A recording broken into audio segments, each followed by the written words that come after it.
We, so we are sitting here with James Dodd, with Professor James Dodd, who is going to teach this year at our institute in Wrocław. And I brought somewhere here the flyers, but I'm not going to perhaps to show it. And he's going to teach a class which has I think fascinating title. And today I want to talk with him maybe not as much about the class directly as about why is this kind of conversation important today, this kind of conversation that you are going to have in Wrocław.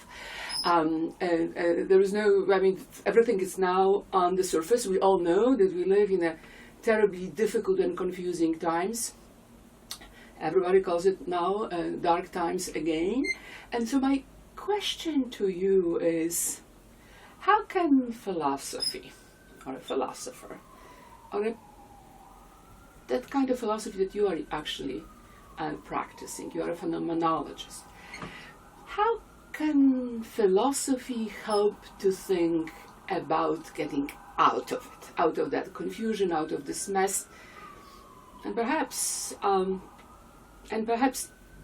help us to think about major fundamental revolutionary, no bloody change. Before every revolution there were philosophers, right? French have their philosophes. Before Russian Revolution, yes, there was Lenin, there was Plekhanov, and so on. Why do we need philosophy today? That kind of thinking, and what kind of thinking do we need? Well, all excellent questions, to say the least. I think what sort of is behind this particular course, so with a look at this particular philosopher, Jan Patocka, what's, I think, emblematic about his understanding or thinking of precisely these problems, right, is that there's this sort of deep commitment to this notion that ideas matter, mm-hmm. that they matter in let's say a horizon and a scope of meaning that far transcends the moment. Mm-hmm. Whether that moment be the political moment, whether it be the historical moment, or what have you, and is also, and so that's which is a common theme throughout the history of philosophy, and especially when philosophy begins thinking about its own history, right? This sort of notion of a kind of movement. It's not just a way of life. There's actually something like a tradition. There's something like a history to tell. We have to understand ourselves. Story to tell. There's a story to tell. We have to understand ourselves in that particular kind of context. But with Patocka, there's also this diagnosis of the contemporary age, in which ideas are by and large mobilized. There's no free public, if you will, in which ideas are merely discussed. That there's always some use, whether political or social or ideological, broadly writ, there's always a mechanisms for making use of ideas. Perhaps the legacy of the First World War, right, where ideas, intellectuals and ideas really first become mobilized in a kind of mass scale. There's always been propaganda, there's always been politics around philosophical ideas and philosophical persons, but this kind of mass mobilization of ideas and the notion that there's no real way you can control the legacy of thinking or the legacy of philosophy in that kind of context. You can't expect philosophy to have a natural public presence. Do you think that we lost touch? And when I'm talking we, I'm not talking we philosophers. I'm not a philosopher, but we are kind of a general public who thinks, who cares about the world in which we live. Do you think that we lost touch with ideas, and there was a move, and it is perhaps a fault of intellectuals as well to detach us from those ideas, and therefore we are floating in this confusing, fractured reality that it's so easily used against the story, the tradition, the history, the truth? Yes, there's a sense of fragmentation. I think this is clear. not a fragmentation of a unity I think we've ever had. I think there's a bit of a myth that somehow before, modern media, everyone basically came to consensus more easily or had a kind of transparent self-understanding, whatever political level you want to talk about it at. We will have class on media too. Yeah, this is also happening. So I think one should be careful about taking this notion of fragmentation to somehow evoke a bygone era of clarity and understanding, because I don't think this was ever the case. But I do think sort of in a way, there are too many ideas. There are too many paradigms. There's too much information. There's too much philosophy.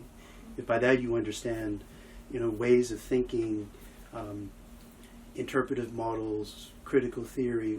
There's plenty of that, as it were, around, just in terms of available ways of articulating problems and providing an analysis or a diagnosis of the moment. But I think what's interesting about Patocka is this attempt to try to revive a sense that it isn't just a question of what ideas do we need so that we can instrumentalize them and use them to solve certain problems. Rather, there's this more sort of ancient notion of a commitment to ideas, that there's a responsibility that comes with philosophy.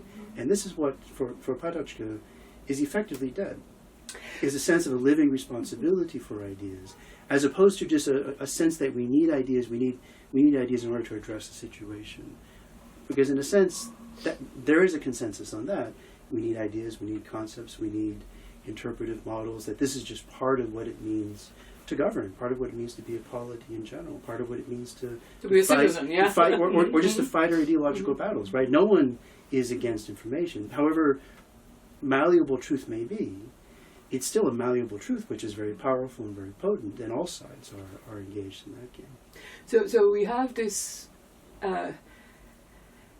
legacy of Jan Patocka, who is this brilliant Czech phenomenologist, and because he lived behind the Iron Curtain, he was not very well known, but he did, and he was not able for a long time to work at the university. He was eventually fired as a person who was fairly young still and capable of doing interesting things. He was fired after Prague Spring in 1968. He was not, but yet he did run those meetings, those seminars. Somebody call it underground university. It wasn't really any university, but yet there was a group of followers, and he was writing, and the set of writings, heretical essays that you edited and actually introduced to American audience, to English-speaking audience, to international audience eventually, because not very many people read in Czech, as we know. He did write a little bit in German, but it was... So we have legacy of this man, right, which has been discovered, but has not been discovered enough. I think it has been discovered by those people who are interested in the kind of phenomenon of this extraordinary, miraculous, non-violent change of dismantling communism, right? A fundamental change without the blood. And it was discovered because it was clear that he mobilized people around himself. And now we are again in a moment in which very many people actually suggest that we should look at those philosophies and those philosophers which were marginalized, not because they thought didn't correspond to the larger discourse, but because by the fact of geopolitics, of geography, they were outside. They were kind of parochialized by the major. Yet he didn't, because Derrida, postmodernists even appreciating him, right? Ricoeur wrote this amazing introduction to his stuff, so he was somewhat appreciated, but he still is not a major thinker. Here's my question: do you think? I would like you to say a little bit more. People may not know also that he died in incredible circumstances because he himself stepped out of philosophy and began to actually act. And he established, right, the Charter 77, and he had his followers, and then he was interrogated by the police, and soon after he died. He was sick, he was ill, he had a heart condition, and he virtually was killed by the secret police. Lengthy interrogations. So there are people like him, and there are people who were around him, and there are people in those other places that we hardly have access to, Europe was divided, and it seemed to be kind of, and then the one story was not important anymore. Fragmentation entered, and we kind of lost that perspective. So I want to ask you, because I know that you spent some time there, you were in Vienna, and you were around the thinkers who actually had a better connection, or good connections, solid connections, came from those countries. Do you think that this is perhaps something also of the challenge for us to read others that we never read? Other philosophers Yeah. who have Yes. Yeah. Yes. Well, in a way, it's easy with Patocka because he was a world-class intellectual. He was a historian of philosophy who has few peers, and that's both in terms of Central European intellectual history as well as the history of Western philosophy in general. And he studied with Heidegger, didn't he? He studied with Husserl. Yeah, with Husserl, right. But heavily influenced by Heidegger. By Heidegger, yeah. He was very early on recognized as a peer of some of the best interpreters of Husserl and Heidegger after So he was really at the Husserl's very death. beginning of when phenomenology was born. Yes, he was in Germany in the 1930s, Yeah. and he was part of a group called the Cercle Philosophique in Prague that invited Husserl. He gave one of his famous lectures in the 30s that led to the crisis of the European sciences. One of the lectures that he gave in that time, the other in Vienna. So he was, so in a way it's easy to connect with Patocka. You're right, he was marginalized. He really only spent all of maybe, 2, 3, 4, 5 semesters maybe teaching in the university his entire career, because he was also excluded during the Nazi occupation. He was excluded by the communists. He briefly was able to teach in 1968 during the Prague Spring, and then afterwards he was of course marginalized again. I do think, in a sense, we have to recognize that there were still philosophers in this period, and however marginalized they were still part of a vital tradition in these countries, and so they're I think even if they didn't have the normal kind of academic careers with the recognition, and even if they didn't get the kind of world exposure they should have gotten, then they're there. There was a Prague structural circle.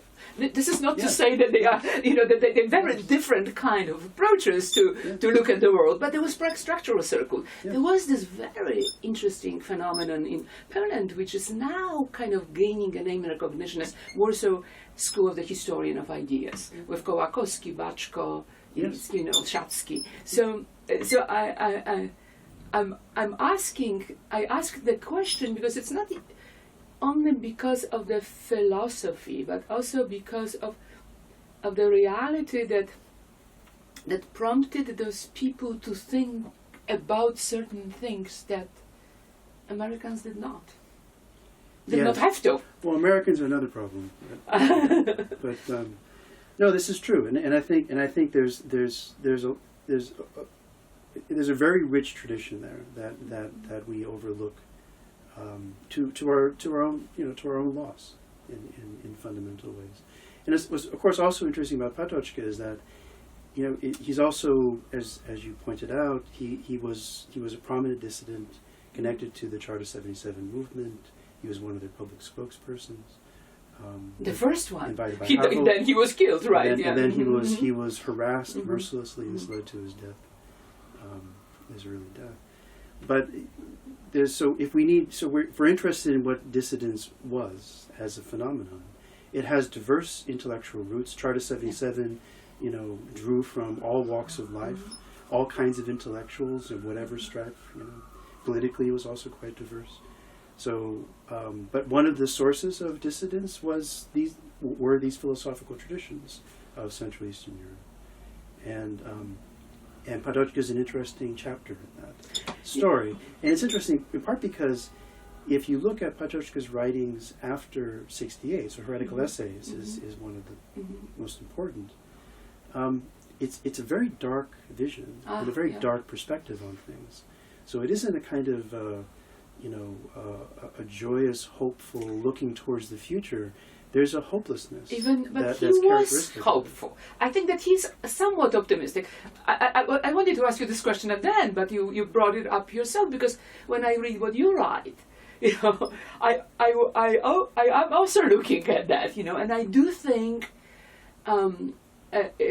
because of the kind of values that he looked at. And you look at, and you know, while writing about violence, you really look at it very, very, you know, kind of try to open it, and yet there is a way that one gets out of your book, but also of Patocka's essays, that there are ways of doing things. There is a light. Or there is and I'm not saying light at the end of the tunnel, but there are guidelines, or there are directives, or there are moral expectations that we need to remind ourselves about again and again, and that actually will help us to get out of that mess. I think that's how Havel got about to be. You know, listening to him, he was not a philosopher. Havel was not an educated man. He could not study, basically. They didn't let him to study at the university. They sent him to this strange school of Marxist economics that he didn't, was not particularly attracted to. So he began to write his stuff. But then when he began to write essays, it was about that. It was about truth. Yeah. But there's a realism to Havel, I think, that's interesting, and there's a sort of a clear-eyed sense about what to expect human beings when it comes to the choice of taking a risk, and I think that's something that he gets, or is at least, I think it's already a part of Havel's intellectual character. But I think that's something that there's a resource in Patocka's thinking and his philosophy for thinking about that seriously, which means the responsibility for making certain choices, even when the situation is fundamentally hopeless. So if you're thinking about what does it mean to do philosophy in dark times, well, it's in part to take that darkness seriously. The last thing that I wanted to ask you about has to do with larger world, with Europe, but also with larger world, and I understand the very challenging title, or a provocative title of the class here. But here is my question. When I look at Patocka and Havel and others, Martin Palos, I know people around him, right, Sokol. When I look at certain philosophers that I grew up with in Poland, mostly by reading them, because most of them were kicked out of the country, also in '68, such as Kołakowski or Baczko, I see how they're fairly analytic, fairly disciplined, or very disciplined, elegant philosophical thought was picked up and transformed into, I don't want to call action, but into a kind of a broader culture, which wasn't just intellectual culture, you know. And then people who read, I remember it's essays, literary work, workers in the Ursus tractor factory near Warsaw read The Power of the Powerless, and they said, we can do it. We are not going to say yes to something which is nihilistic or which doesn't allow us to be whom we want to be. Isn't it phenomenological discovery made by workers, you know? You know, the kind of, I have subjectivity, and this is what matters, not all that stuff around it. Let's start with me. Right.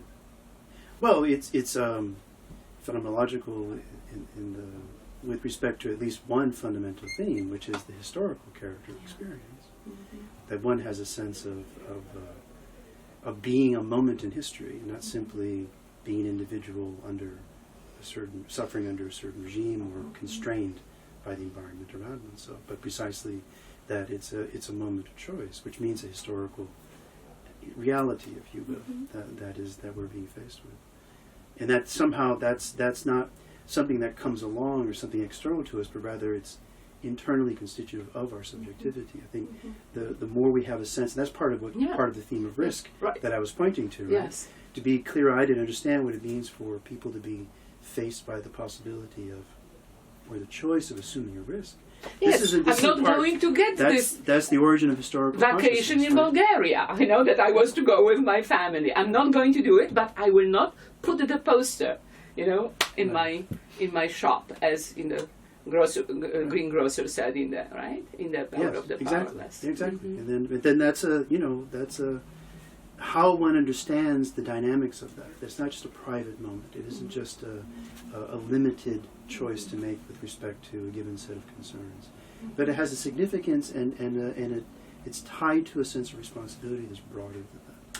That's so this is optimism, you know. I think it's optimism, and this is a philosophy which talks against this incredible flood of skepticism and relativism. And what? Relativism. Oh, yes. Yes, so in other words, it's skeptical. Everything had to be skeptical. We ask questions and we have skeptical answers. Yes, that's where Patocka is challenging, right? Because some of the most poignant and powerful passages in his later writings, as well as in some of these recorded discussions with interlocutors and students, is on the theme of sacrifice, which of course is a very complicated theme. I mean, especially in the 1970s and after Prague Spring, but with Patocka, there's this sort of formulation of a sacrifice for nothing. He's quite explicit about that, right? That a sacrifice is meaningful even if it can't be connected to some kind of hope, which is ultimately a kind of calculation about the possibilities of the future. The most difficult thing for me. So Patocka is very challenging in this respect, yes. and that's because part of... If you do war, if you use something which involves, even if it's self-violence against oneself, like Palach, right? Self-immolation of Palach. Then it is, you are using the tools of the war against the war. Did he say that, right?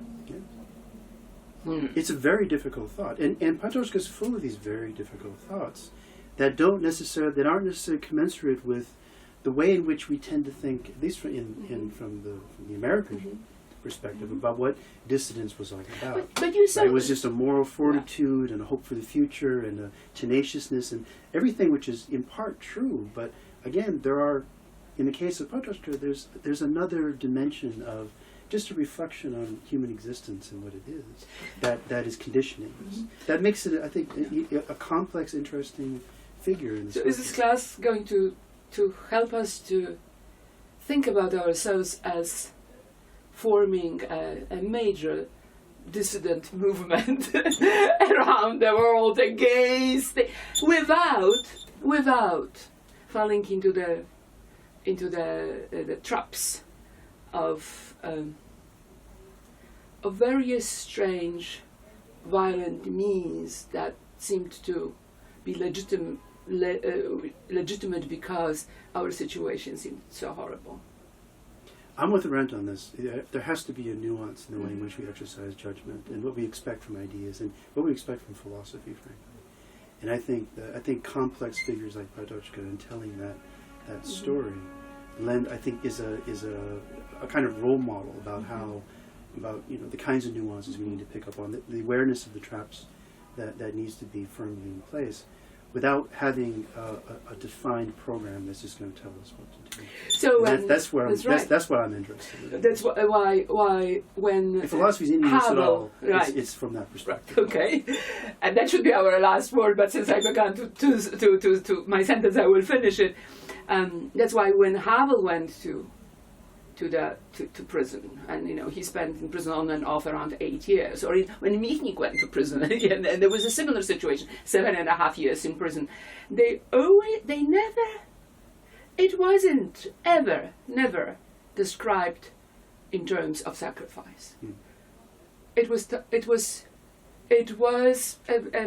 part of life. It was probably, in the case of Michnik, for example, a time for him to write his books, and he talks about it all the time. So it was this creative moment, a moment of kind of remobilizing oneself and sending stuff to people and actually spreading that idea. So we'll meet you as a leader of the new dissident movement in Wrocław. Not in Krakow, in Wrocław. Yeah. We'll see what happens. Intellectual leader. We'll see what happens. We'll see what happens. Thank you very much.